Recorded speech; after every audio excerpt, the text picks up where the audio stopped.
Benim adım Alisa.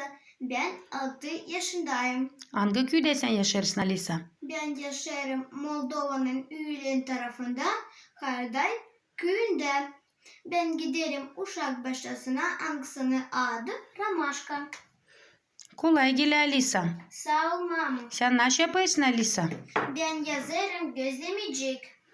Ben hamurdan yazarım bir ton bardak pazıcık.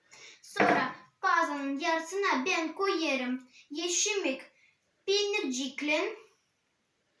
Sonra ben yarısını pazını kapatırım. Sonra fırkuriçenin kenarcıklarını ben bastırırım. Aynı pişerek o açılmasın. Sonra ne yapacağım bu gözlemeyi Alisa? Ben bu gözlemeci vereceğim, benim baba ya da baba olsa onu pişirecek. Bravo Alisa. Sağ ol mamam.